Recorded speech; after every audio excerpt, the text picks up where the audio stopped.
ನಮಸ್ಕಾರ ವೀಕ್ಷಕರೇ, ನಾನು ನಿಮ್ಮ ಡಾಕ್ಟರ್ ಶ್ವೇತಾ ಹೊನ್ನಂಗರ್, ಆಯುರ್ವೇದ ತಜ್ಞೆ, skin and hair expert, Lotus Ayurcare Ayurveda ಹಾಸ್ಪಿಟಲಿಂದ, ಗಂಗಾನಗರಿಂದ. ನಾವು ಇವತ್ತು ವ್ಯಾಕ್ಸಿಂಗ್ ಹೇರ್ ರಿಮೂವಲ್ ಮೆಥಡ್ ಇದೆಯಲ್ಲ, ಅದು ಸ್ಕಿನ್ನಿಗೆ ಒಳ್ಳೆಯದಾ ಅಥವಾ ಕೆಟ್ಟದ್ದಾ ಅಂತ ಅದ್ರ ಬಗ್ಗೆ ತಿಳ್ಕೊಳ್ಳೋಣ. ಹೇರು ತೆಗಿತಿರೋಲ್ಲ, ಅದೊಂದು ಮೆಥಡು ವ್ಯಾಕ್ಸಿಂಗ್. ಅದೊಂದು ಪಾಪ್ಯುಲರ್ ಮೆಥಡ್ ಇದೆ ಈಗ. ಕೂದಲು ಕೈಗೆ ತಕ್ಕೊಳ್ತಾರೆ, ಅಂಡರ್ ಆರ್ಮ್ ತೆಗಿತಾರೆ, ಆ ಥರ ಅನ್ವಾಂಟೆಡ್ ಹೇರ್ಸ್ ಎಲ್ಲಿ ಬೇಡ ಆಗಿರುತ್ತೆ ಅದೊಂದು ಸ್ಟೈಲ್. ಬಟ್ ಇದರಲ್ಲೂ ಕೆಲವೊಬ್ಬರಿಗೆ ಸೈಡ್ ಎಫೆಕ್ಟ್ಸ್ ಆಗುತ್ತೆ. ಯಾಕಾಗುತ್ತೆ, ಅದು ಗುಡ್ಡ ಬೇಡ ಅಂತ ನೋಡೋಕೆ ಹೋದರೆ ಆ್ಯಕ್ಚುಲಿ ಅದು 3 ಪಾಯಿಂಟ್ ಮೇಲೆ ಡಿಪೆಂಡ್ ಆಗಿರುತ್ತೆ. ಒಂದು ಟೆಕ್ನಿಕ್, ಯಾವ ಟೆಕ್ನಿಕ್ಕಿಂದ ಯೂಸ್ ಮಾಡ್ತೀವಿ ಅದ್ರ ಮೇಲೆ ಡಿಪೆಂಡ್ ಆಗಿರುತ್ತೆ. ಇನ್ನೊಂದು ಯಾವ ಸ್ಕಿನ್ ಟೈಪಲ್ಲಿ ಇರುತ್ತೆ, ಮತ್ತು ಇನ್ನೊಂದು ಆಫ್ಟರ್ ಕೇರ್, ವ್ಯಾಕ್ಸಿಂಗ್ ಆದಮೇಲೆ ಏನು ಮಾಡ್ತೀವಲ್ಲ ಅದ್ರ ಮೇಲೆ ಇದು ನಮಗೆ ಒಳ್ಳೆಯದಾ ಕೆಟ್ಟದ್ದಾ ಅಂತ ಹೇಳೋಕ್ಕೆ 3 ಪಾಯಿಂಟ್ಸಲ್ಲಿ ನಾವು ಹೇಳಬಹುದು. ಫಸ್ಟು ನಾವು ಬೆನಿಫಿಟ್ಸ್ ಅಂತ ನೋಡೋಕೆ ಹೋದರೆ, ಇದು waxing hair removal method is having long term effect ಇರುತ್ತೆ.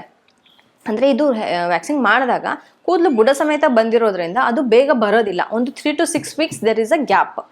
ಓಕೆ, ಆವಾಗ ನಮಗೆ ಅದು ಒಳ್ಳೆಯ ಎಫೆಕ್ಟ್ ಇರುತ್ತೆ, ಲಾಂಗ್ ಟರ್ಮ್ ಎಫೆಕ್ಟ್ ಇರುತ್ತೆ. ಕಂಪೇರ್ ಟು ಈ ರೇಸರ್ ಅಥವಾ ಶೇವಿಂಗ್ ಎಲ್ಲ ಮಾಡಿದಾಗ ಅಟ್ಲೀಸ್ಟ್ ಒಂದು 4-5 ಡೇಸಲ್ಲೇ ಸ್ವಲ್ಪ ಕಾಣಿಸ್ಕೊಳ್ಳುತ್ತಲ್ಲ. ಬಟ್ ಇದರಲ್ಲಿ ಆ ರೀತಿ ಆಗೋದಿಲ್ಲ ಅಂತ. Next reduced hair growth. ನಾವು ಹೇಗೆ ವ್ಯಾಕ್ಸಿಂಗ್ ಮಾಡ್ತಾ ರೆಗ್ಯುಲರಾಗಿ ಮಾಡಿದ್ರೆ ಕೂದಲ ಬೆಳವಣಿಗೆ ಕೂಡ ಕಡಿಮೆ ಆಗುತ್ತೆ. ಯಾಕಂದರೆ ಈ ಹೇರ್ ರೂಟು ವೀಕ್ ಆಗ್ತಾ ಹೋಗುತ್ತೆ ವ್ಯಾಕ್ಸಿಂಗ್ ಮಾಡ್ತಾ. ಆವಾಗ ಒಳ್ಳೆ ಕೂದಲು ಬೆಳೆಯೋದಿಲ್ಲ. ಆ ಫಸ್ಟ್ ಎಷ್ಟು ದಪ್ಪ ಇತ್ತೋ ಬರ್ತಾ ಅದು ಥಿನ್ನಾಗಿ ಬರುತ್ತೆ, ಅಥವಾ ಮತ್ತೆ ಸ್ಪೇರ್ ಆಗಿರುತ್ತೆ. ಹೀಗೆ ಅಂಗ್ಲ ಅಂತ ಹೇಳ್ತೀವಲ್ಲ, ಅಲ್ಲೊಂದು ಇಲ್ಲೊಂದು ಅಲ್ಲಿ ಆ ಥರ ಬೆಳೆಯೋಕ್ಕೆ ಶುರು ಮಾಡುತ್ತೆ. ಸೊ ಹೇರ್ ಗ್ರೋತು ಕ್ರಮೇಣವಾಗಿ ಕಡಿಮೆ ಆಗುತ್ತೆ. 3ನೇ ಪಾಯಿಂಟು ನಮಗೆ ಎಕ್ಸ್ಫೋಲಿಯೇಷನ್.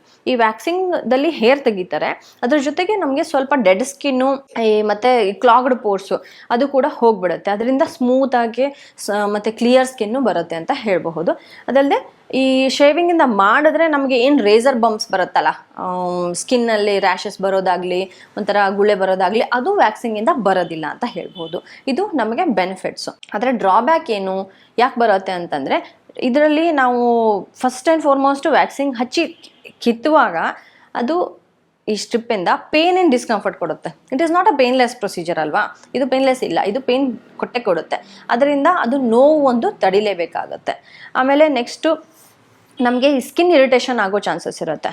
ಕೆಲವೊಬ್ಬರಲ್ಲಿ ಯೂಶ್ವಲಿ ಒಂದು ಸ್ವಲ್ಪ ಇರಿಟೇಷನ್ ಇದ್ದೇ ಇರುತ್ತೆ. ವ್ಯಾಕ್ಸಿಂಗ್ ಆದಮೇಲೆ ರೆಡ್ನೆಸ್ ಆಗೋದು, ಸ್ವಲ್ಪ ಸ್ವೆಲ್ಲಿಂಗ್ ಆಗೋದು, ಅಥವಾ ಹೇರ್ ರೂಟ್ಗಳೆಲ್ಲೆಲ್ಲ ಇರುತ್ತಲ್ಲ ಅಲ್ಲೆಲ್ಲೂ ರೆಡ್ ಪಾಯಿಂಟ್ಸ್ಗಳು ಬರೋದು.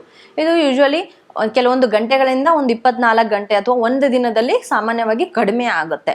ಆದರೆ ಕೆಲವೊಬ್ಬರಲ್ಲಿ ಜಾಸ್ತಿ ಉಳಿಯೋ ಚಾನ್ಸಸ್ಸು ಇರುತ್ತೆ. ಆವಾಗ ನಾವು ಅವರು ಡಾಕ್ಟ್ರನ್ನ ಕಾಣಬೇಕಾಗತ್ತೆ. ಇದು ನೆಕ್ಸ್ಟು ಇನ್ಗ್ರೋನ್ ಹೇರ್ ಅಂದ್ರೇನು? ಈಗ ಒಂದು ವ್ಯಾಕ್ಸಿಂಗಿಂದ ಹೇರ್ ತೆಗಿತೀವಿ, ತೆಗೆದಾದ್ಮೇಲೆ ಏನು ಮಾಡುತ್ತೆ, ಬುಡದಿಂದ ತೆಗೆದ್ಮೇಲೆ ಅಲ್ಲಿ ಹಾಲೋ ಇರುತ್ತಲ್ವಾ, ಅಲ್ಲಿ ಒಂದು ಹೋಲ್ ಇರುತ್ತೆ, ಅದ್ರ ಮೇಲೆ ಸ್ಕಿನ್ ಬೆಳ್ಕೊಂಡ್ಬಿಡುತ್ತೆ ಇನ್ 1 or 2 days ಅಥವಾ 4 days. ಹೊಸ ಹೇರ್ ಬಂದ ಮೇಲೆ ನಿಧಾನಕ್ಕೆ ಆಫ್ಟರ್ 8 days or 10 days ಬರ್ತಾ ಇರುವಾಗ ಅದು ಪಿಯರ್ಸ್ ಮಾಡಿ ಬರುವಷ್ಟು ಸ್ಟ್ರೆಂತ್ ಇರೋದಿಲ್ಲ.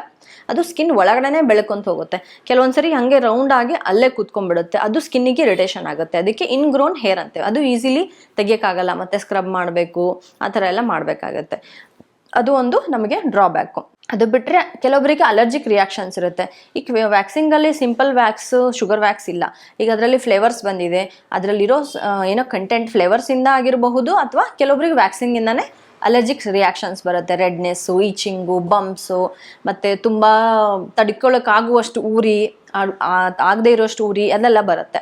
ಅದು ಬಿಟ್ಟರೆ ಬರ್ನ್ ಆಗೋ ಚಾನ್ಸಸ್ ಇರುತ್ತೆ. ಈ ಹೀಟ್ ವ್ಯಾಕ್ಸ್ ನಾವು ಯಾವಾಗ ಸ್ಕಿನ್ನಿಗೆ ಅಪ್ಲೈ ಮಾಡ್ತೀವಿ, ಡೆಫಿನೆಟ್ಲಿ ಒಂದು ಸ್ವಲ್ಪ ಜಾಸ್ತಿ ಆದರೆ, ಅಥವಾ ಕೆಲವೊಬ್ರು ಸೆನ್ಸಿಟಿವ್ ಪೀಪಲಲ್ಲಿ ಗುಳ್ಳೆ, ನೀರಿನ ಗುಳ್ಳೆ ಆ ಥರ ಆಗೋ ಚಾನ್ಸಸ್ ಇರುತ್ತೆ.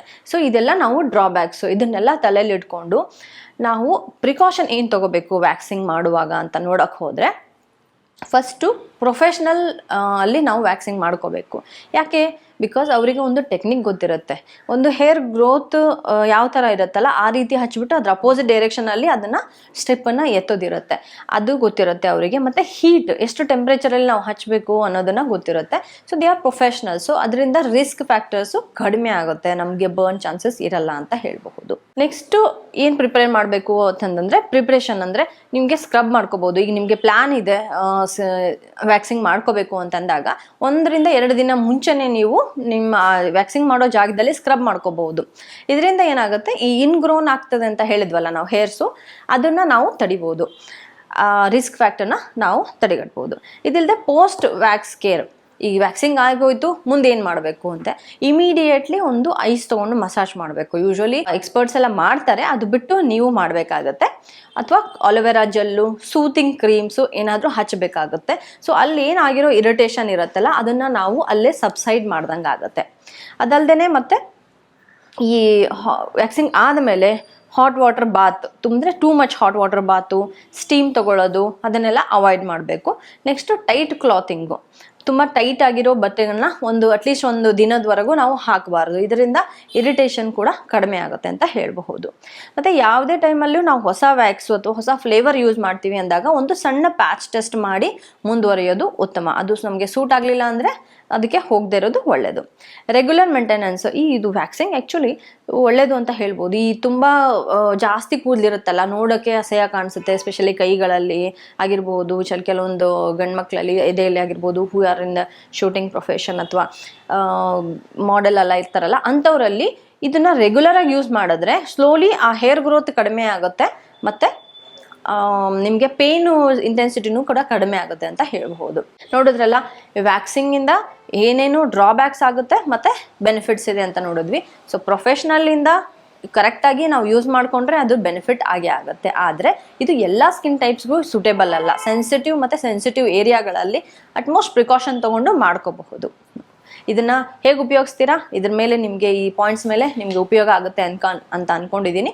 ಇದು ಹೇಗೆ ಉಪಯೋಗ ಆಯಿತೋ ಇಲ್ಲೋ ಅನ್ನೋದನ್ನ ನಿಮ್ಮ ಕಮೆಂಟ್ಸಲ್ಲಿ ತಿಳಿಸಿ. ಇಷ್ಟು ಹೇಳಿ ನನ್ನ ಟಾಪಿಕ್ನ ಮುಗಿಸ್ತೀನಿ. ನಮಸ್ಕಾರ.